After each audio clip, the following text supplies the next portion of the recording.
இனிய தமிழ் பேசும் தமிழ் உள்ளங்களுக்கு யுனிவர்சல் வாய்ஸ் 369 சேனலுக்கு அன்போடும் பண்போடும் அழகாக வரவேற்கிறேன். இன்றைக்கி வந்து செம்ம பாசிட்டிவ் வைப்போட இருக்குது. பார்க்குறவங்க பார்த்துட்டு அப்படியே நின்றுட்டுருக்கீங்க. ஒரு எனர்ஜிக்குள்ளே வந்துடுங்க. சப்ஸ்கிரைப் பண்ணுங்கள். பிடிச்சிருந்தா லைக் பண்ணுங்கள், கமெண்ட் பண்ணுங்கள். லாஸ்ட்டாக ஹை பட்டனையும் தட்டி விட்டுருங்க. உள்ளே போகிற மூச்சு காற்றை கவனிக்கும் போது பாசிட்டிவிட்டி உங்களுக்குள்ள உச்சந்தலை முதல் உள்ளம் கால் வரைக்கும் சீராக பாய்ந்து கொண்டிருப்பதாக ஒரு சின்ன ஒரு கற்பனை பாவனை பண்ணிக்கோங்க. மூச்சு காற்று வெளியில் போகும்போது தேவையற்ற நெகட்டிவ் சிந்தனைகள், எதிர்மறையான எண்ணங்கள், குழப்பங்கள், சண்டைகள், சச்சரவுகள் எல்லாத்தையும் உங்கள் உடல் விட்டு வெளியில் போவதாக ஒரு சின்ன ஒரு கற்பனை பாவனை மட்டும் பண்ணிக்கோங்க. இன்றைக்கி வந்து என்னென்னா, ரெகுலராக நான் வந்து இந்த ஒரு எஸ்ஆர்னோ வந்து சார்ட் வந்து நம்ம பார்க்கணுன்னு நினைப்பேன். ஆனால் பேசிகிட்டே விட்டுருவேன். இன்றைக்கி வந்து என்ன பண்ண போகிறேன் அப்படின்னா, ஃபஸ்ட்டு கார்டே வந்து நம்ம இன்றைக்கி வந்து எடுக்க போகிறோம். அது எடுக்கிறதுக்கு முன்னாடி இன்றைக்கி உண்டான ரீடிங் வந்து யார் கொடுக்க போகிறாங்க,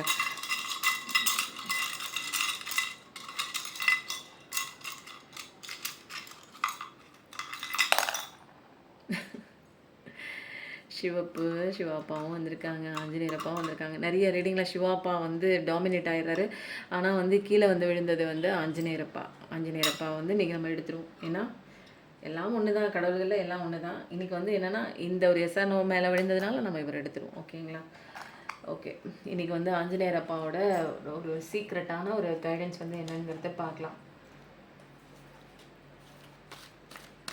இது வந்து சீக்ரெட் தான். இது வந்து கடைசியில் தான் ரிவீல் ஆக போகுது. ஆஞ்சநேயரப்பா உங்களுக்கான கைடன்ஸ் இன்றைக்கி எப்படி கொடுக்க போகிறாங்கன்னு பார்க்கலாம். பர்சனல் ரீடிங் போயிட்டுருக்குங்க. பிரச்சனை நிறையா இருக்குது, எனக்கான விஷயம் எது கண்டுபிடிக்க முடியல, எனக்கு வந்து முடிவுக்கு வரணும் என்னோடய பிரச்சனை நினச்சிங்கன்னா பர்சனல் ரீடிங் இருக்குது. டிஸ்கிரிப்ஷனில் நம்பர் இருக்குது, வாட்ஸ்அப் நம்பர் கான்டாக்ட் பண்ணி நீங்கள் டீட்டெயில்ஸ் கலெக்ட் பண்ணிக்கலாம். இன்றைக்கி வந்து ஆஞ்சநேயரப்பா கொடுக்கக்கூடிய 3 வேல்யூபிள் சீக்ரெட்ஸ் என்ன, உங்களுக்கு உங்கள் லைஃப் சேஞ்சிங் சீக்ரெட்னே சொல்லலாம். என்ன விஷயம் உங்களுக்கு வந்து பிளஸ்ஸிங்காக இன்றைக்கி கைடன்ஸாக கொடுக்க போகிறாங்க அப்படின்னு பார்க்கலாம். ஓகேவா? இது சீக்ரெட் தான், லாஸ்ட்டாக தான் பார்க்க போகிறோம். இதுக்கு முன்னாடி இந்த விஷயத்தை நம்ம ஃபைனலாக பார்க்கலாம். இப்போ ஃபஸ்ட்டு வந்து நம்ம என்ன பண்ண போகிறோம் அப்படின்னா, செலஷியல் கார்ட்லேருந்து 3 கார்டு இங்கே வந்து சீக்ரெட்டாக எடுக்க போகிறோம். ஓகேங்களா? இதுலேருந்து ஏதோ ஒரு 3 விஷயம் வந்து உங்களுக்கு தெரிய போகுது. அது என்ன விஷயம் அப்படிங்கிறத நம்ம பார்க்கலாம்.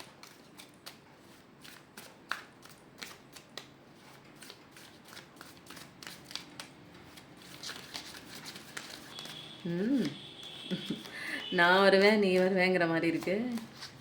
நமக்கு பர்ஃபெக்டாக வேணும் கார்டு. நச்சுன்னு ஒரு கார்டு வந்தாலும் சூப்பராக இருக்கும். ஓகேவா?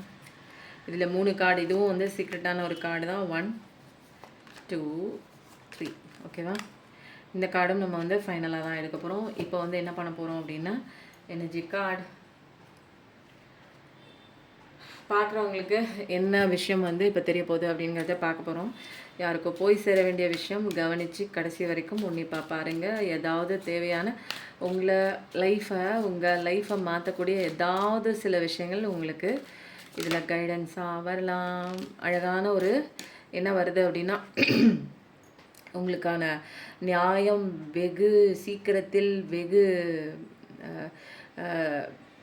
சீக்கிரமே நீங்கள் பார்க்க போகிறீங்க. ரொம்ப தொலைவெல்லாம் கிடையாது. இது வரைக்கும் வந்து தள்ளி போயிட்டு இருந்த உங்களுக்கு கிடைக்காத ஒரு நியாயம் வந்து வெகு சீக்கிரத்தில் வேகமாக பாஞ்சு ஓடி உங்களை நோக்கி வந்துட்டுருக்கு. இனிமேல் எதுவுமே தடுக்க முடியாது. உங்களுக்கு வர வேண்டிய நியாயம் இத்தனை நாள் வந்து வராமல் இருந்திருக்கலாம். நீங்கள் மனசு உடஞ்சி போயிருக்கலாம். எனக்கே இப்படிப்பட்ட ஒரு நிலை வந்திருக்கு, கடவுளுக்கு கண் இல்லையா அப்படிங்கிற மாதிரிலாம் நிறைய பேர் வந்து கடவுளை வந்து ப்ளேம் பண்ணிட்டும் இருந்திருப்பீங்க. இப்போது அதுக்குண்டான நேரம் வந்துருச்சு. உங்களுக்கான நியாயம் வெகு சீக்கிரத்தில் நீங்கள் பார்க்க போகிறீங்க. உங்களுக்கு அநீதி பண்ணியிருக்காங்க அப்படின்னா அங்கே ஒரு ஜட்ஜ்மெண்ட் கிடைக்கும். நியாயம் நீங்கள் தான் அப்படிங்கிற ஒரு தெளிவான ஒரு ஆன்சர் உங்களுக்கு கண்டிப்பாக கிடைக்க போகுது. அதுக்காக நீங்கள் வந்து கடவுளுக்கு தான் நன்றி சொல்லணும். ஓகேங்களா? ஆஞ்சநேயரப்பாக்கு நன்றி சொல்லுங்கள். ஏன்னா உங்களுக்கான நியாயம் வெகு சீக்கிரத்தில் வேகமாக பறந்து வருது, ஃப்ளைட்டில் வர மாதிரி வருது. அப்போது இனிமேல் நீங்கள் கவலைப்பட தேவையில்லை. வராத சொத்துக்களாக இருக்கலாம், வர வேண்டிய பணமாக இருக்கலாம், கொடுத்த இடத்துல கொடுத்தவங்க திரும்ப கொடுக்காமல் இருக்கலாம், அது கடன் வாங்கிட்டு இல்லைங்கிற மாதிரி பேசலாம், ஏதாவது ஒரு சொத்து பத்து விஷயத்தில் கையெழுத்து போடாமல் இருக்கலாம், சொத்து கேஸு இழுபறியாக இருந்துகிட்டே இருக்கலாம், கோர்ட்டு கேஸுன்னு அழிஞ்சிட்டும் இருக்கலாம். அப்போ எல்லாத்துக்கும் உண்டான சரியான நியாயம் உங்களுக்கு கிடைக்க போகுது அப்படிங்கிற ஒரு டபுள் கன்ஃபர்மேஷன் தான். அப்போ ஜட்ஜ்மெண்ட்டுன்னு சொல்லி நீங்கள் வந்து போடலாம். இந்த கார்டும் ஒரு ஜட்ஜ்மெண்ட் கார்டு தான். ஏன்னா நமக்கான ஒரு நியாயம் வேகமாக வருது இல்லைங்களா? அநியாயம் நடந்திருக்கு, உங்களுக்கான நியாயம் வேகமாக வருது. ஜட்ஜ்மெண்ட்டுன்னு நீங்கள் கமெண்ட்டில் டைப் பண்ணுங்கள். கிளைம் பண்ணிக்கும் போது உங்களுக்கான அழகான விஷயங்கள் நீங்களே உங்கள் கடவுள் கொடுக்குறாரு, வாங்கிக்கிறீங்க, அவ்வளோதான். அடுத்த கார்டு உங்கள் வாழ்க்கையை பிரிக்கிற மாதிரி, உங்களை கஷ்டத்துக்குள்ளே கொண்டு வந்து விடுற மாதிரி நிறைய negative evil magic, black magic நிறைய விஷயங்கள் போயிட்டுருக்கு. நீங்கள் ஒரு அற்புதமான வாழ்க்கையை நோக்கி கடவுள் பாதையை பிடிச்சிக்கிட்டு எனக்கு அழகான வாழ்க்கை வராதான்னு யோசிச்சுட்டு கவனத்தை வேறு பக்கம் திசை திருப்பிச்சிட்ருக்கீங்க.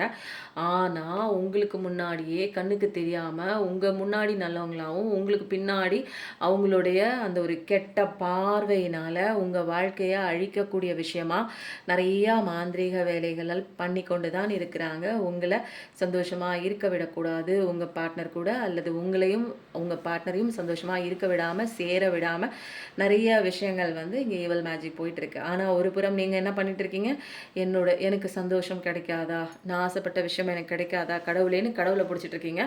உங்களுக்கு முன்னாடியே உங்களுக்கு தெரியாமல் உங்கள் பக்கத்தில் இருக்கிறவங்க, உங்கள் கூட இருக்கிறவங்க நீங்கள் அழியணும், நீங்கள் சந்தோஷமாக இருக்கக்கூடாது, உங்களையும் உங்கள் பர்சனையும் பிரிக்கணும் அப்படிங்கிற ஒரு பெரிய ஒரு டாஸ்கில் காசை செலவு பண்ணி தண்ணி மாதிரி செலவு பண்ணி நீங்கள் சந்தோஷமாக இருக்கக்கூடாதுன்னு ஒரே முழு மூச்சாக அவங்க உங்களுக்காக நிறைய வேலைகள் பண்ணி கொண்டு இருக்கிறாங்க. அப்போ வந்து உங்களுக்கு இருக்க அழகான வாழ்க்கையெல்லாம் இருக்குது. கடவுளோட ஒரு செல்ல குழந்தை தான் நீங்கள். சூரிய பகவானோட ஆட்சி இருக்குது, எல்லாமே இருக்குது. பட் ஆனால் வந்து உங்கள் முன்னாடி யார் வந்து உங்களுக்கு நல்லவங்க யார் கெட்டவங்க அப்படிங்கிற ஒரு விஷயம்லாம் உங்களால் வந்து கண்டுபிடிக்க முடியல.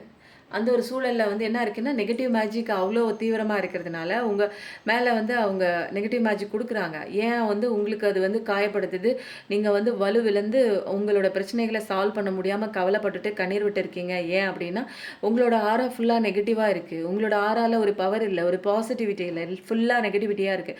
அழுகிறீங்க, எனக்கு ஏன் இப்படி நடந்துச்சு, எனக்கு ஏன் இப்படிப்பட்ட ஒரு நிலை, நான் போய் சேர முடியாதா, என் பர்சன் கூட சேர முடியாதா, இல்லை என்னோட தொழிலில் வந்து ஃபாஸ்ட்டாக க்ரோத் இருக்காதா, ஏன் இப்படி லாஸ் ஆகுது. அந்த மாதிரி தொழிலையும் சரி, ஒரு நபர் உங்களை விட்டு பிரிஞ்சிருக்கலாம், அல்லது கணவன் மனைவி உறவாக இருக்கலாம், அல்லது வேறு எந்த உறவாக இருந்தாலும் சரி, அந்த உறவு வந்து ஏன் இப்படி ஆச்சுன்னு நீங்கள் கவலைப்பட்டு கண்ணீர் விட்டு கஷ்டப்படும் போது உங்களுடைய ஆரா ஃபுல்லாகவே நெகட்டிவாக இருக்குது.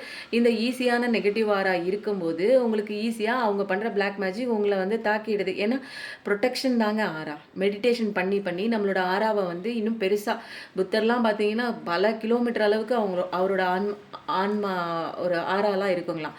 அப்போது ஆன்மாவனோட ஆறா அவ்வளோ பெருசாக இருக்குது. நமக்கு எங்கே இருக்குது, உடம்போடு ஒட்டிக்கிட்டு இருக்குது. அப்போ வந்து ஈஸியாக நம்மளை வந்து நம்ம வந்து என்ன பண்ணுறோம், நெகட்டிவ் மைண்ட் செட்டோட நானே கோளாராக இங்கே இருக்கிறேன். அப்போது வந்து ஈஸியாக அவங்க பண்ணுற நெகட்டிவ் மேஜிக் வந்து என்ன ஆகுது, ஈஸியாக என்ன அட்ராக்ட் பண்ணிடுது. அப்போது ஈஸியாக என்னோடய வாழ்க்கையில் நடக்கிற அத்தனை விஷயங்களும் சோகமாக போகிறதுக்கு என்னோடய மைண்ட் செட்டு, என்னோட வந்து கான்ஃபிடென்ட் இல்லாத தன்மை, என்னோட பயம், என்னோடய ஃபியர் இதெல்லாம் தான் காரணம். இப்போ வந்து அடுத்த கார்டு என்னன்னு பார்க்கலாம். என்ன விஷயம் வந்து இன்றைக்கி ஆஞ்சநேயரப்பா வந்து உங்களுக்கு சொல்கிறாங்க, என்னென்ன விஷயம் உங்கள் லைஃப்பில் வந்து உங்களால் பார்க்க முடியாமல் மறைஞ்சு கிடக்கு அப்படிங்கிற ஒரு விஷயம். ஆனால் நீங்கள் ரொம்ப ஸ்ட்ரென்த்தான பர்சங்க, எவ்வளோ அடித்தாலும் தாங்குவீங்க அப்படிங்கிற மாதிரி மனசளவுலேயும் உடல் அளவுலேயும் வந்து ஸ்ட்ரென்த்தான ஒரு பர்சன் தான்.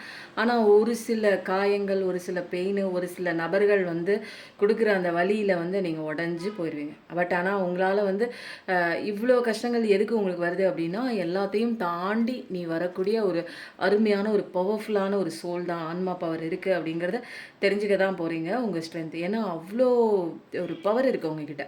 ஒரு ஒரு பெரிய ஒரு கொடூரமான ஒரு மிருகத்தையே நீங்கள் அடக்கக்கூடிய அவ்வளோ ஒரு பவர்ஃபுல்லான ஒரு நபர் நீங்கள். ஆனால் பார்க்குறதுக்கு நீங்கள் ரொம்ப இன்னசென்ட்டான ஒரு சாதுவான ஒரு நபர் தான் நீங்கள், பர்சன் தான் நீங்கள்.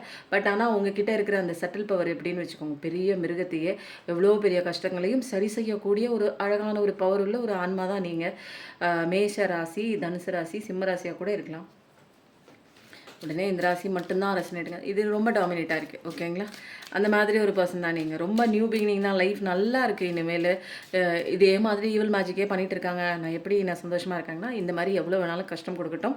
அந்த கஷ்டத்தில் இருந்து நீங்கள் எப்படி வந்து தப்பிச்சு சந்தோஷமான வாழ்க்கையை நீங்கள் வாழ போகிறீங்க அப்படிங்கிறது தான் உங்களுக்கான ஸ்ட்ரென்த்தே இங்கே. அப்போது அதோட ஆன்மா பவரை நீங்கள் புரிஞ்சிக்கும் போது இவங்க என்ன பண்ணிகிட்டு இருந்தாலுமே இது வந்து உங்களுக்கு வேலையே செய்யாது. திருப்பிடும், அவங்களுக்கே திருப்பி விட்டுரும். அப்போ நீங்கள் புரிஞ்சுக்கிற வரைக்கும், புரிஞ்சிக்காத வரைக்கும் இவங்க என்ன பண்ணுறாங்க அப்படின்னு அந்த ஒரு எந்த ஒரு உண்மையுமே தெரிஞ்சிக்காத வரைக்கும் இவங்களோட பவர் இங்கே வேலை செய்யும். நீங்கள் உங்களோட பவர் என்ன, ஆன்ம பவர் என்ன, கடவுள் உங்களுக்கு கொடுத்த நல்ல நல்ல விஷயங்கள் என்னன்னு நீங்கள் தெரிஞ்சுக்கும் போது, உங்களுக்கான அழகான பவரை நீங்கள் புரிஞ்சிக்கும் போது என்ன ஆகுது, இவங்க உங்கள் மேலே ஏவி விட்ட அத்தனை விஷயங்களும் அவங்களுக்கே போய் சேர்ந்துடும். அவ்வளோதான். ஓகேங்களா? இதெல்லாம் உங்களோட ஸ்ட்ரென்த்தை வந்து வெளிக்கொண்டு வரதுக்காக பிரச்சனைகள் வருது. பிரச்சனை ஏன் வருது, ஏன் வருது, ஏன் வருதுன்னெலாம் கேட்டுட்டு இருக்கக்கூடாது. என்ன சரி செய்கிறதுக்கு பிரச்சனை வருது. அப்போ நான் கற்றுக்கிறதுக்கு சில விஷயங்கள் இங்கே இருக்குது. அப்போ கற்றுக்கிட்டதுக்கப்புறம் எனக்கு இந்த விஷயங்கள்லாம் தொடராது.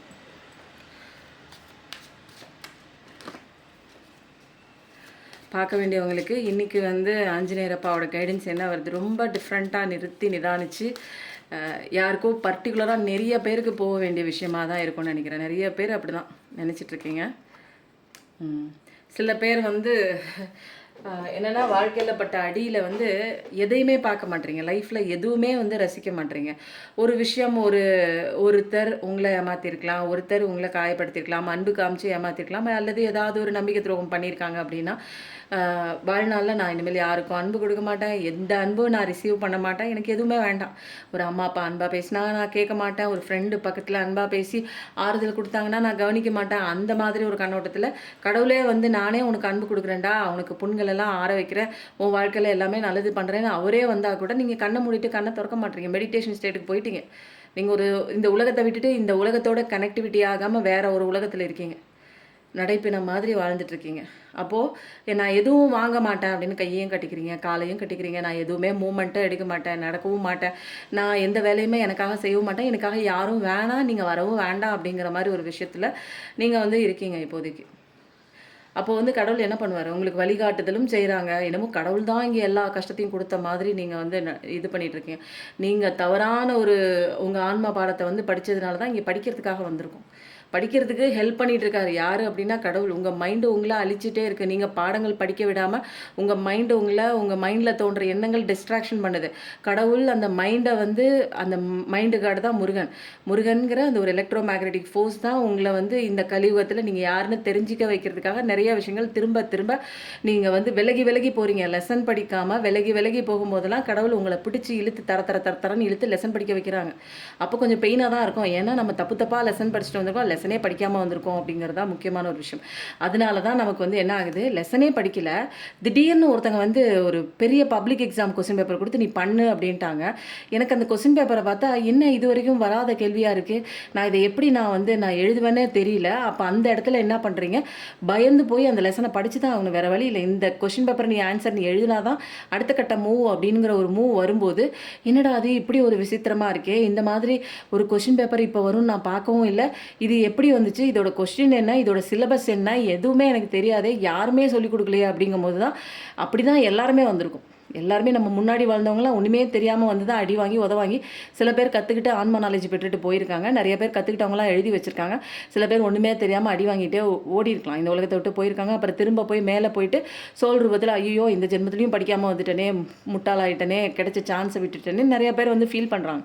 அப்போது நமக்கு இங்கே கொஸ்டின் பேப்பர் எப்போ வருதுன்னா திடீர்னு வருது ஒரு பப்ளிக் கொஸ்டின் பேப்பர், நீ இதை அட்டன் பண்ணி தான் ஆகணும், வேறு ஆப்ஷனே இல்லை, அடுத்த தடவை நான் எழுதிக்கிறேன் அப்படிலாம் கிடையாது. நீ அட்டன் பண்ணு, பாஸ் ஆகிறியா ஃபெயில் ஆகிறியா அதை பொறுத்து தான் வந்து நிறைய விஷயங்கள் நீங்கள் கற்றுக்க போகிற. அடி விழுக புதுசாக பாடத்தை நான் தேடுறேன், என்னோட சிலபஸ் என்ன, நான் எதுக்கு வந்திருக்கேன், நான் எதுக்கு கற்றுக்கிறதுக்கு வந்திருக்கேன், ஏன் கற்றுக்கிறதுக்கு வந்திருக்கேன், எனக்கு எதுக்கு இப்படி ஒரு லெசன், ஏன் இப்போ திடீர்னு நான் நல்லா தானே படிச்சிருக்கேன், நான் சின்ன வயசுலேருந்து படிச்சுட்டு வந்த லெசன் மூலமாக என்னால் இந்த கொஷின் பேப்பரை அட்டன் பண்ண முடியல, எனக்கு பெயின் ஆகுது, என்னால் வந்து சால்வ் பண்ண முடியல, அப்படி ஒரு கிரிட்டிக்கலாக இருக்குது. என்னையா இது கொஷின் பேப்பர், எங்கேயா இருக்குது ஆன்சர், யாரையா எழுதுறா, யாரையா இதை திருத்துறா, எனக்கு யாரும் ஹெல்ப் பண்ண மாட்டாங்களான்னு நம்ம தேடும்போது தான் நமக்கு யார் ஹெல்ப் பண்ணுறாங்க, நமக்கு உண்டான இங்கே சட்டத்திட்டம் என்ன இருக்குது, என்ன கேள்வி வருது, எதுக்கு வருது, ஏன் வருது, நான் என்ன பண்ணணும் அப்படிங்கிற தெளிவெல்லாம் எனக்கு இந்த கொஷின் பேப்பர் வந்ததுக்கப்புறம் தான் இந்த உலகத்தை பற்றியே எனக்கு தெரிய வருது.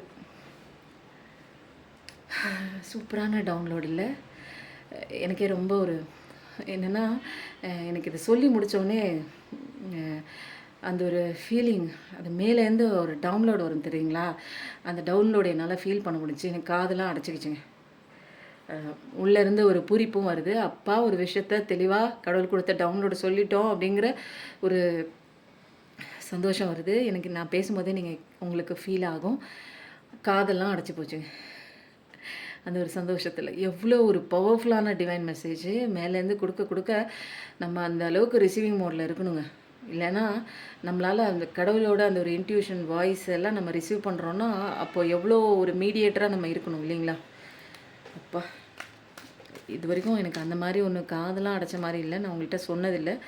இன்றைக்கி அப்படி தான் இருக்குது. எப்போ நமக்கு கொஷின் பேப்பர் வருது? அப்பா ரிலீஸ் ஆகிடுச்சுங்க. எப்போ நமக்கு கொஷின் பேப்பர் வருது அப்படின்னா டவர் கார்டு அப்போ சிரிக்கிறேன் அப்படின்னு நினச்சிட்டு இருக்கீங்க. இதெல்லாம் நான் தாண்டி வந்தவ தான். அதனால தான் அந்த சுச்சுவேஷன் அந்த அந்த பெயினெல்லாம் நீங்கள் வந்து கடந்துட்டு இருக்கும்போது தேவையில்லாமல் கவலைப்பட்டுட்ருக்கீங்க அப்படிங்கிறத ஒரு விஷயத்த நான் எப்படி சொல்கிறது சொல்லுங்கள். இதெல்லாம் தான் வந்தால் தான் நல்லது. இந்த ஒரு டவர் விஷயம் வரும்போது தான் கொஷின் பேப்பர் வருது. கொஷின் பேப்பர் வந்தோடனே தான் சிலபஸ் எங்கன்னு நான் தேடுறேன். சிலபஸ் என்னன்னு பார்க்கும்போது தான் என்னடா இது நம்ம இது வரைக்கும் படிச்சுட்டு வந்த சிலபஸில் அவுட் ஆஃப் சிலபஸ் மாதிரி இருக்கே. எல்லா சிலபஸுமே அவுட் ஆஃப் சிலபஸ் மாதிரி இருக்குது. இதை நான் படித்து நான் இந்த கொஷின் பேப்பரில் ஆன்சர் எழுதுனா நான் பாஸ் ஆகிடுவேனா அப்படின்னு செல்ஃப் டவுட் எனக்குள்ளே வருது. இங்கே வேறு மாதிரி இருக்கே, நான் படித்தது வேறு விஷயம். ஆனால் இங்கே கொஷின் பேப்பரை நான் அட்டன் பண்ணி தான் ஆகணும். இல்லைன்னா வேறு சான்ஸே இல்லை, தப்பிக்கவே முடியாது. ஆனால் இங்கே கொடுக்குற சிலபஸை பார்த்தா நான் இந்த கொஷின் பேப்பரை அட்டன் பண்ண முடியுமா என்னன்னு தெரியல அப்படிங்கிற ஒரு கலக்கத்தில் எல்லாம் பயந்து போய் நிற்கிறோம். அதனால தான் நமக்கு வலிக்குது. அந்த இடத்துல கஷ்ட நேரத்தில் நமக்கு பெயின் வருது. ஏன்னா என்னால் இதை சரி பண்ண முடியுமான்னு தெரியலையே அப்படிங்கிற மாதிரி. உங்களால் சரி பண்ண முடியும். இங்கே கடவுளோட பவர் இருக்குது. நீங்கள் யாருன்னு தெரிஞ்சுக்கிறதுக்கு தான் வந்திருக்கீங்க. உங்களால் இதை விட ஜாஸ்தி சிலபஸ்லாம் படிக்க முடியும்.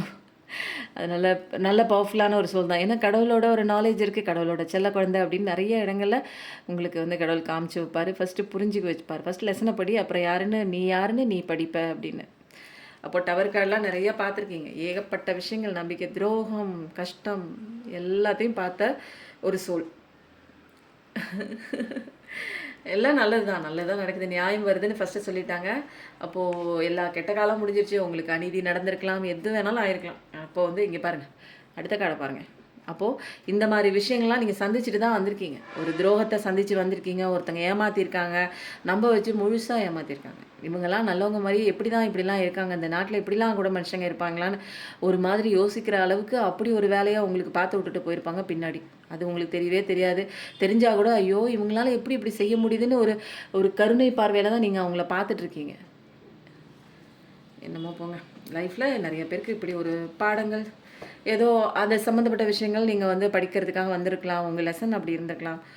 அப்போது வந்து எல்லாமே நல்லது தான். இப்போ வந்து என்ன தெரியுங்களா, இப்போ நம்ம வந்து சீக்ரெட்டாக வச்சுருக்கிற செலெஷியல் கார்ட்ஸ் எடுத்துகிட்டு டிவைன் மெசேஜ் எடுத்துருவோம். ஓகேங்களா? நிறையா விஷயங்கள் நீங்கள் வந்து பண்ண விஷயம் குறித்து கவலைப்பட்டுட்டே இருக்கீங்க. அதுதான் உங்களை முன்னேறி செல்ல விடாமல் பின்னாடி பிடிச்சி இழுத்துட்டே இருக்குது. அப்போது அந்த வெயிட்டு பாஸ்ட்டில் எடுத்த ஏதோ ஒரு முடிவுகளாக இருக்கலாம், சங்கடங்களாக இருக்கலாம், துக்கங்களாக இருக்கலாம். அதையே நீங்கள் வந்து அந்த வெயிட்டை தூக்கிக்கிட்டே எல்லாம் முன்னாடி நடக்க முடியாது. அப்போ அந்த வெயிட்டை தூக்கி ஓரமாக வச்சுட்டு தான் நம்ம ஃபார்வர்டில் நடந்து தான் ஆகணும். இது இன்னொரு விஷயம். எனக்கான வாழ்க்கை முன்னேற்றத்துக்கு நான் முன்னேறி போய் தான் ஆகணும். அதெல்லாம் விட்டுட்டு எல்லாத்தையும் விட்டுட்டு உட்காந்து அழுதுகிட்டே இருந்தீங்க அப்படின்னா யாரும் இங்கே சரி பண்ணலாம் வரமாட்டாங்க. இங்கே நம்ம வாழ்க்கையை மாற்றணும்னா நம்ம தான் மாறணும். அப்போ அதை பிடிச்சிக்கிட்டே வெயிட்டை தூக்கிக்கிட்டெல்லாம் நடக்க முடியாது. அப்போது என் வாழ்க்கையில் முன்னேற்றம் வரல அப்படின்னா நீங்கள் தான் வந்து அந்த வெயிட்டை தூக்கிட்டு அந்த கவலைப்பட்டுட்டு கஷ்டப்பட்டுட்டு நின்னீங்கன்னா யாரும் வந்து மாற்ற முடியாது. உங்களை ஃபஸ்ட்டு மன்னிச்சுக்கோங்க. அதுக்கப்புறம் மூவ் ஃபார்வர்ட் ஆகுங்க, முன்னாடி நோக்கி போங்க. அப்போ தான் உங்களோட உண்மையான வளர்ச்சி இருக்கும்னு சொல்கிறாங்க. அடுத்தது வந்து நிறையா விஷயங்கள் வந்து உங்களுக்கு நல்ல நல்ல விஷயங்கள் வருது. அது வந்து தானாக ஆட்டோமேட்டிக்காக வர்றது கிடையாது. இது வந்து கடவுள் வந்து உங்களுக்கு வந்து இதெல்லாம் வரப்போகுது அப்படின்னு காமிக்கிறதுக்கு நிறைய ஏஞ்சல் நம்பர்ஸு, நிறைய ஏஞ்சல் வேர்ட்ஸ் எல்லாம் நீங்கள் பார்ப்பீங்க. சின்க்ரானிசிட்டி சர்ப்ரைஸ், அதுவே உங்களுக்கு தெரியும். கனவுல வரலாம், ஒரு சின்க்ரானைசிட்டி ஆகி ஒரு சர்ப்ரைஸ், என்னமோ ஒன்று சர்ப்ரைஸ் வர மாதிரி கனவு கண்டேனே அப்படிங்கிற மாதிரிலாம் இருக்குது. அப்போது வந்து லைஃப் வந்து எல்லாமே நடக்கிற விஷயங்கள் எல்லாமே வந்து யூனிவர்ஸோட கரெக்டான ஒரு வழியில் தான், பாதையில் தான் நீங்கள் போயிட்டுருக்கீங்க அப்படிங்கிற ஒரு கோயின்சிடென்ஸ்லாம் உங்களுக்கு தெரியும். புரியுதுங்களா? கைடன்ஸ் கிடைக்கும். ஒரு எல்லாமே மேட்ச் ஆகிற மாதிரி இருக்குது. என்னடா நம்ம யோசிச்ச விஷயம் இங்கே மேட்ச் ஆகிற மாதிரியே இருக்குது. யூனிவர்ஸ் வந்து அதே ஆன்சரை கொடுக்குறாங்களேன்னு மேட்ச் பண்ணி நீங்கள் பார்ப்பீங்க. அப்போது நீங்கள் நினச்சி பார்த்துருக்கீங்களா, என்னைக்காவது நம்ம பார்க்குற விஷயம் வந்து எதிர்பாராமல் நடக்குதா அல்லது நமக்காக தான் நடக்குதா அப்படிங்கிற மாதிரி நிறைய விஷயங்கள் வந்து என்ன பண்ணுது, உங்களுக்கு வந்து ஹெல்ப் பண்ணுது. அப்போது நீங்கள் ஃபார்வர்டாக மூவ் பண்ணுறதுக்கு ஒரு என்னென்னா எல்லாமே தற்செயலாக நடக்கிற விஷயம் இல்லை. நீங்கள் பார்க்கணுங்கிறதுக்காக ஏஞ்சல்ஸ் உங்கள் முன்னாடி அந்த விஷயம் நீ பாரு, உனக்கான கைடன்ஸ் இது, உனக்கு நல்ல வாழ்க்கை இருக்குது அப்படின்னு கைட் பண்ணுறாங்க. நிறைய விஷயங்கள் டெஸ்ட்டு. நான் சொன்னேன் பார்த்தீங்களா? லைஃப்ங்கிறது ஒரு டெஸ்ட்டு, எக்ஸாம் பேப்பர குடுத்துருவாங்க. அதுக்கப்புறம் தான் நம்ம சிலபஸ தேடி போவோம். நம்ம படிக்கவே இல்லைங்கிறது அப்ப தான் தெரியும். இவ்வளோ நாளா படிச்சது காசு சம்பாரிக்கிறது தான். அத வச்சு அந்த ஒரு படிப்ப வச்சு நம்மளால எழுத முடியாது. அப்போ கடவுள் நிறைய சேலஞ்சஸ் குடுத்து, எனக்கு சந்தோஷமான வாழ்க்கை வேணும் அப்படின்னா, சோகமான வாழ்க்கையில நீ எப்படி சந்தோஷமான வாழ்க்கைய தேடுற, தேடிக்கிற, உருவாக்கிக்கிற, எப்படி மாத்துற அப்படிங்கிறது தான் நமக்கான டாஸ்க்கு. அப்போ நம்ம என்ன பண்றோம்? சந்தோஷமான வாழ்க்கைய கேட்டா, நான் அழுகுற மாரி சிச்சுவேஷன், எனக்கு மோசமான ஒரு புருஷன், மோசமான ஒரு மனைவி, சுத்தி இருக்கிற நபர்கள்லாம் மோசமா இருக்காங்க, ஏமாத்துறாங்க. அப்படிலாம் இருந்ததுன்னா, அதில தான் நீங்க வந்து அந்த பாடத்த கத்துக்கிட்டு தான் ஒரு அழகான வாழ்க்கைய நீங்க வாழ போறீங்க. இதுதாங்க நெறைய டெஸ்ட் நமக்கு. ஓகேங்களா? அப்போ வந்து சேலஞ்சஸ் எல்லாமே நமக்கு ஒரு ஆப்பர்ச்சுனிட்டீஸ் தான். எதுக்கு ஆப்பர்ச்சுனிட்டீஸ்? நம்மளுடைய வளர்ச்சிக்கு. அப்போ வந்து நம்ம டிஃப்ரெண்ட்டான சிச்சுவேஷன் நமக்குள்ள வருது. கஷ்டமான ஒரு முடிவு எடுக்கிற தருணங்கள் ஏற்படுது. சிச்சுவேஷன் நமக்கு வருது. இதெல்லாம் நம்ம பார்க்க வேண்டியதா இருக்கு. அப்பதான் இதெல்லாம் வந்து டெஸ்ட் நமக்கு. அப்போ நீங்க மாறிட்டீங்களா? கடவுள் குடுத்த லெசன அழகா படிச்சிட்டீங்களான்னா, அதுக்கும் சில டெஸ்ட்லாம் வரும். அப்போ எதுக்குமே இங்க வெட்கப்பட வேண்டாங்க. எல்லாமே இங்க பட்டு தான் திருந்தாங்க. எவனும் இங்க வந்து எவளும் இங்க பெர்ஃபெக்ட் கிடையாது. 100% பெர்ஃபெக்ட் கிடையாது. ஏன்னா, இங்க ட்ரையல் அண்ட் எரர்ல தான் கத்துக்க முடியும். ஏன்னா, இங்க மாயான உலகம். நான் மாட்டிக்கிட்டு தான் வெளியில வர முடியும். ஒரு தப்ப போய் பண்ணிட்டு, அந்த விஷயத்த வந்து கத்துக்கும்போது தான், ஐயோ! இது தப்பு போல இருக்கு அப்படின்னு தெரிஞ்சு தான் நம்ம கத்துக்கிறோம். ஒரு குழந்தை போய் தெரியாம போய் நெருப்புல கை வச்சுட்டு, ஐயோ! சுட்டுருச்சு அப்படிங்கிறதுனால, அந்த குழந்தை வந்து என்ன பண்ணும்? அடுத்த தடவ அந்த நெருப்ப பார்க்கும்போது பயப்படும் இல்லைங்களா? நம்மளும் அதே மாரி தான். நம்ம வளர்ந்த குழந்தை. அப்போ வந்து இந்த மாதிரி நெறைய விஷயங்கள் டெஸ்ட் வச்சு வச்சு தான் நம்ம வந்து எப்படி வந்து நெறைய குட்டி குட்டி டெஸ்ட்டா வைப்பாங்க. அப்புறம் பப்ளிக் எக்ஸாம் எழுதுறதுக்கு நமக்கு நல்ல ஒரு ஸ்ட்ரென்த், எனர்ஜி கிடைக்கும் இல்லைங்களா? நம்மளால எல்லாம் சாதிக்க முடியும் இல்லைங்களா? ஃபர்ஸ்ட் ரேங்க் வாங்க முடியும். அதே மாரி தான் கடவுள் நெறைய டெஸ்ட் வச்சா தான் நம்மளுடைய அந்த சோல் வந்து ஸ்ட்ராங்கரா இருக்கிறது நம்மளே புரிஞ்சுக்க முடியும். நம்மள ஒரு ஒரு அறிவாளி, நம்ம ஒரு ஸ்ட்ராங்கர், நம்ம கடவுளோட ஒரு செல்ல குழந்தை அப்படிங்கிறது நமக்கே புரிய வரும். அப்போ இங்க வந்து அ இந்த கார்ட்லாம் சூப்பரா இருக்கு. நல்ல ஒரு செலஷியல் மெசேஜஸ் கரெக்ட்டா குடுத்துட்டாங்க. அடுத்தது வந்து நம்ம என்ன பார்க்க போறோம் அப்படின்னா, ஆஞ்சநேயர் அப்பாவோட பவர்ஃபுல்லான கைடன்ஸ் தான் நம்ம இன்னைக்கு பார்க்க போறோம். ஓகேங்களா? பைல் 1, பைல் 2, பைல் 3 பார்க்கலாமா? பைல் 1 வேணும்னா பைல் 1 செலக்ட் பண்ணிக்கோங்க. ஜெய் ஆஞ்சநேயான்னு கண்டிப்பா டைப் பண்ணுங்க. ஏன்னா வாழ்க்கை சேஞ்சஸ் ஆகுது. Connect with inner self. நான் சொன்னேங்களா, உங்க ஆன்மா கூட கனெக்ட் ஆகும்போது நெறைய நல்ல நல்ல விஷயங்கள் உங்களுக்கு கைட் பண்ணுவாங்க. இதுதான் உங்களோட ஸ்ட்ரென்த் அப்படிங்கிறதையும், உங்களுக்கு உண்டான உந்துதலையும் குடுக்கக்கூடியது யாரு? வெளியில வேற யாரும் இல்ல. உங்களுக்குள்ள இருக்க இன்னர் செல்ஃப் ஆன்மா தான். அப்போ உங்களோட ஆன்மாக்குள்ள கனெக்ட் ஆவுங்க. அதுதான் உங்களுக்கு கைடிங் லைட்டே. புரியுதுங்களா? அப்போ ஸ்தோத்திரம்லாம் இருக்கு. ராம், ரக்ஷ ஸ்தோத்திரம்லாம் இருக்கு. அதெல்லாம் படிங்க. இது வந்து மனிதர்களுக்கு உண்டான புரொடெக்ஷன். ஒரு என்னன்னா, ஒரு அசைக்க முடியாத கடவுள் மேல தீவிர பக்தி, காதல்னு சொல்லாங்கல்ல, அதெல்லாம் ஏற்படணும் அப்படின்னா, ராம ரக்ஷ ஸ்தோத்திரங்களை படியுங்கள் அப்படிங்கிறாங்க. இது வந்து மனிதருக்கு உண்டான புரொடெக்ஷன எடுத்து குடுக்கும். இது பைல் 1 செலக்ட் பண்ணவங்களுக்கு கடவுள் குடுத்த ஒரு சீக்ரெட்டான ஒரு கைடன்ஸ் புடிச்சுக்கோங்க. பைல் 2 செலக்ட் பண்ணவங்களுக்கு uplift others. Use your strength. மற்றவங்கள அப்லிஃப்ட் பண்ணுறதுல முன்னேற்றம், அதில் வந்து ஈடுபடுங்க அப்படின்னு சொல்கிறாங்க. அப்லிஃப்ட்னா மற்றவங்கள படிக்காமல் இருக்கிறாங்க அப்படின்னா படிப்பு செலவுக்கு காசு கொடுங்க. மற்றவங்களுக்கு இந்த எனக்கு வேலையே இல்லைங்க, எனக்கு ஏதாவது ஒரு வேலை ஆப்பர்ச்சுனிட்டி கொடுங்க, எனக்கு காசுலாம் வேணான்னு சொன்னாங்கன்னா கண்டிப்பாக அவங்களுக்கு வேலைக்கு உண்டான ஆப்பர்ச்சுனிட்டி கொடுங்க. அதெல்லாம் நீங்கள் பண்ணும்போதே வந்து என்ன ஆகுது, நல்ல விஷயம் நமக்கு கிடைக்கும். மற்றவங்களுக்கு நம்மளோட எபிலிட்டி வச்சு மற்றவங்களோட நலனுக்காக நம்ம யோசிக்கும்போது அது வந்து நம்ம நல்லா இருக்கிறதுக்கு ஒரு வழிவகை பண்ணும். அதனால் ஓம் ஸ்ரீ ஹனுமதே நமகன்னு 51 தடவை சொல்லுங்கள் அப்படின்னு சொல்லி பைல் 2க்கு வந்த கைடன்ஸ். அடுத்தது பைல் 3க்கு வந்த கைடன்ஸ் ட்ரஸ்ட் இன் டிவைன். கடவுளை நம்புங்க ஐயா, வேறு யாரையும் நம்பாதீங்க. அவர் தான் ஒரு பவர்ஃபுல். எவ்வளோ பெரிய இருக்கார் பாருங்க, எவ்வளோ பெருசாக இருக்கார் பாருங்க. நம்மலாம் கடவுளுக்கு முன்னாடி வெறும் தூசி. அதனால் அசைக்க முடியாத ஒரு நம்பிக்கையை வச்சுட்டு போனீங்கன்னா அதுவே உங்களை கைட் பண்ணும். அந்த ஒரு இருட்டு பாதையில் அதுவே உங்களை கைட் பண்ணி அந்த ஒரு நம்பிக்கையே உங்களுக்கு வந்து கரெக்டான பாதையை நோக்கி உங்களை கூட்டிகிட்டு போயிருங்க. அதனால எவ்வளோ பெரிய கஷ்டமான சுச்சுவேஷன்ஸில் டிஃபிகல்ட்டான டைம்லேயும் கடவுள் நம்பிக்கையை விட்டுறாதீங்க, கடவுள் ஃபெய்த்தை விட்டுறாதீங்க. அதனால நீங்கள் என்ன பண்ணுங்க அப்படின்னா, மற்றவங்கள உயர்த்துறதுக்கு முயற்சி பண்ணுங்க. ஓகேங்களா? நம்ம மட்டுமே வாழ்ந்துட்டு போகணும்னு நினைக்காதீங்க. சுயநலமாக இருக்காதீங்க. மற்றவங்களுக்கும் ஹெல்ப் பண்ணுங்க. நம்ம நல்லா இருப்போம். மற்றவங்களுக்கு சாப்பாடு வாங்கி கொடுங்க. நமக்கு நல்ல கடவுள் வந்து 3 வேளையும் நல்ல ஆரோக்கியமான உணவு, நல்ல உடல் கொடுப்பாங்க. கொடுக்கவே நிறைய கிடைக்குங்க. ஐயோ! நம்ம மற்றவங்களுக்கு கொடுக்கும்போது குறையுமோ அப்படின்னு நினைக்க வேணாம். மற்றவங்களுக்கு எந்த விஷயத்த கொடுத்தாலும் குறையுதோ என்னவோ எனக்கு தெரியாது. பட் மற்றவங்களுக்கு சாப்பாடு கொடுக்கும்போது நம்ம இன்னும் நல்லா இருப்போம். அப்போது ரொம்ப சந்தோஷமாக இருப்போம். அதே மாதிரி கல்வி தானம் கொடுக்கும்போது நம்ம நல்லாயிருப்போம். முடியாதவங்களுக்கு கொடுக்கறதுல நமக்கு நிறையா கொடுத்துருக்காரு. கடவுள் முடியாதவங்களுக்கு கொடுக்கறதுக்கு தான் நமக்கு நிறையா கொடுத்துருக்காரு. நான் நிறையா உனக்கு கொடுக்குறேன், நீ யாருக்கு கொடுக்குறேன்னு கடவுள் பார்ப்பாரு. இது எல்லாமே டெஸ்ட்டு. அப்போ இந்த டெஸ்ட்டெல்லாம் நம்ம பண்ணலைன்னா, நான் வந்து கடவுள் வந்து நம்ம மேலே போனதுக்கப்புறம், மேலே ஒன்று இருக்கா என்னன்னு தெரியாது. பட் ஆனால் வந்து அங்கே போனதுக்கப்புறம், இந்த நேரத்தில் நான் உனக்கு இவ்வளோ கொடுத்தேன். ஒருத்தன் வந்து உங்ககிட்ட கேட்டான்ல, நீ அவனுக்கு என்ன கொடுத்த? அவன் பாவம் தானே, அவன் பசியோடு தானே வந்து கேட்டான். நான் தான் அவனை அனுப்பி விட்டேன். நீ அவன் கேட்கும்போது நீ அவனுக்கு கொடுக்கலல்ல, எதுக்கு ஒளிச்சு வச்சுட்டு இருந்த? இப்போ நான் கொடுக்குறத நீ ஒளிச்சு வச்சுட்ருக்கியா அப்படின்னு சொல்லி கடவுள் கேள்வி கேட்டார்னா, மூஞ்சியை கொண்டே எங்கே வச்சுக்கிறதுன்னு தெரியாது. அப்போது நிறைய நல்ல நல்ல விஷயங்கள் நமக்கு நிறையா வேணும் அப்படின்னா, நம்ம எதை கொடுக்குறோமோ அதை நிறைய நம்ம பெறுவோன்னு அர்த்தம். புரியுதுங்களா? சந்தோஷத்தை நிறைய இந்த பிரபஞ்சத்துக்கு கொடுத்துட்டே இருங்க. அப்போ நிறைய வரும். அப்போ துக்கங்களையும், கவலைகளையும், சோகங்களையும் நிறைய இந்த பிரபஞ்சத்துக்கு கொடுத்துட்டே இருந்தீங்கன்னா, அதை தான் நீங்கள் நிறையா வாங்கிக்குவீங்க. அப்போது மற்றவங்களுக்கு உதவி செய்யும்போது நமக்கு உதவி கிடைக்கும். இதுதாங்க இந்த பிரபஞ்ச சட்டமே. நான் எதை கொடுக்குறேனோ அது பல மடங்கு எனக்கே திரும்பி வரும். ஓகேங்களா? நான் இல்லைன்னு ஒருத்தவங்களுக்கு சொன்னேன்னா, எனக்கு எந்த விஷயத்துலையும் வந்து இல்லைங்கிற மாதிரி தான் பதில் எனக்கு கிடைக்கும். எதுவுமே இல்லை, எதுவும் கிடைக்காது, போ நீ இப்படியே உட்காந்துரு. நான் என்ன சொல்கிறேனோ அதுதான் எனக்கு வந்து ரிப்பீட்டாக எனக்கு கிடைக்கும். அதனால் எப்பயும் வந்து நல்லதே நினைங்க அப்படின்னு சொல்லிட்டு முடிச்சிட்டேன்னா எல்லாம் திட்டுவாங்க. இந்த ஒரு கைடன்ஸ் வந்து கண்டிப்பாக நம்ம இன்றைக்கி பார்க்க போகிறோம். பார்க்குறவங்களுக்கு எஸ்ஆர் நோட் டைப்பில் என்ன விஷயம் வந்து வருது அப்படிங்கிறத பார்க்கலாம். ஓகேங்களா? கண்ணை மூடிட்டு ஒரு நிமிஷம் வந்து வீடியோ பாஸ் பண்ணிவிட்டு மூச்சு காற்றை உள்ளே இழுக்கிறது வெளியில் இழுக்கிறது நல்லா கவனித்து பார்த்துக்கோங்க. இன்றைக்கி நீங்கள் ஆசைப்பட்ட விஷயம் நடக்குமா நடக்காதா அப்படிங்கிற ஒரு கன்ஃபர்மேஷன். நடக்குமா நடக்காதா அப்படிங்கிறதுல வந்து என்னென்னா கொஞ்சம் நாள் தாமதமாகுமா, அதுக்காக வந்து நடக்கவே நடக்காது அப்படிங்கிற மாதிரிலாம் நீங்கள் எடுக்கக்கூடாது. எனர்ஜி அப்படிங்கிறது எனர்ஜி டேரோ கார்டுங்கிறது மோஸ்ட்லி வந்து இப்போதைக்கு உள்ள கரண்ட் எனர்ஜியும் சொல்லுவாங்க. ஒரு ஸ்டேபிளான ஒரு மேஜர் கார்டு எனர்ஜியும் இருக்குது. அது அப்பப்போ வந்து உங்களோட மைண்ட் செட் பொறுத்து அந்த ஒரு எனர்ஜி மாறுமா மாறாதா அப்படின்னு உங்களுடைய மனநிலையை பொறுத்து தான் கார்டு மாறும். ஓகேங்களா? அதனால தான் நிறைய டேரோ ரீடர்ஸ் வந்து நடக்கும்னு சொல்கிறீங்க, இது வந்து எனர்ஜி கார்டு தாங்க அப்படின்னு ரெண்டு தடவையாக பேசுவாங்க. ஆனால் உண்மை அதுதான். அப்போது நம்ம வந்து ஸ்டேபிளாக ஒரு விஷயத்தை பிடிச்சிக்கும் போது உண்மையிலே நம்ம வாழ்க்கை ஸ்டேபிளாக நிற்கும். அப்போது நம்ம வந்து ஒரு அன்வேவரிங் மைண்டோடைய வேவரிங் மைண்டோடையே நம்ம இருந்துகிட்டு இருந்தோம். அன்வேவரிங் மைண்டோட இருந்தோம்னா நமக்கு வந்து நல்லது நடக்கும். எப்போ பார்த்தாலும் ஆசிலேஷனாக பயத்திலேயே இப்போ ஒன்று முடிவெடுக்கிறீங்க அப்புறம் ஒன்று முடிவெடுக்கிறீங்கன்னா நம்மளோட எனர்ஜி மாறவே டேரோ வந்து சொல்கிற எனர்ஜியும் மாறும். அப்போ வந்து இது எல்லாமே எனர்ஜி ரீடிங் தான். அப்போது இன்றைக்கி வந்து நடக்கிற விஷயம் வந்து நீங்கள் மனசில் நினச்ச விஷயம் நடக்குமா நடக்காதா அப்படிங்கிறத தெளிவாக பார்த்துடலாமா? ஓகேங்களா?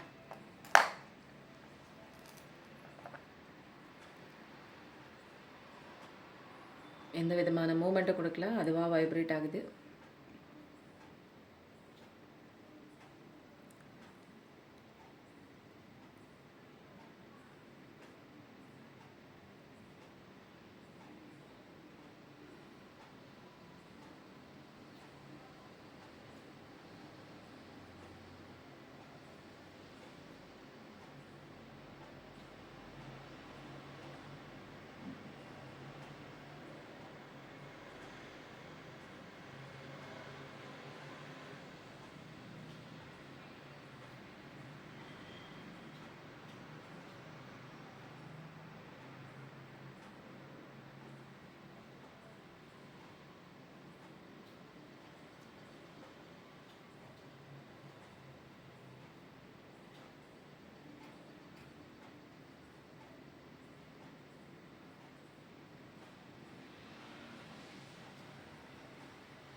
பாசிபிள்னு வந்துட்டு ஸ்டாப் ஆகிடுச்சிங்க. அதனால தான் நான் கொஞ்சம் நேரம் வச்சேன். பட் ஆனால் நடக்கும், நல்லது நடக்கும் அப்படிங்கிற மாதிரி ஒரு விஷயம் வந்திருக்கு. இதில் எஸ்ஸு வந்து வரல, நோவும் வரல, நடக்கும் அப்படிங்கிற ஒரு கான்ஃபிடென்ட்டான ஒரு பதில் வந்திருக்கு. திரும்ப செக் அகைன் வருதான்னு பார்த்தேன், செக் அகைனும் வரல. அடுத்த மூமெண்ட் இல்லை, ஆன்சர் சொல்லிவிட்டு நிறுத்திடுச்சு. நான் கூட செகண்ட் ஆன்சர் சொல்லுவோம் அப்படிங்கிறதுக்காக வெயிட் பண்ணேன். பட் ஆனால் ஒரே ஆன்சர் தான். அப்போ நடக்கும், அந்த நம்பிக்கையோடு இருங்க.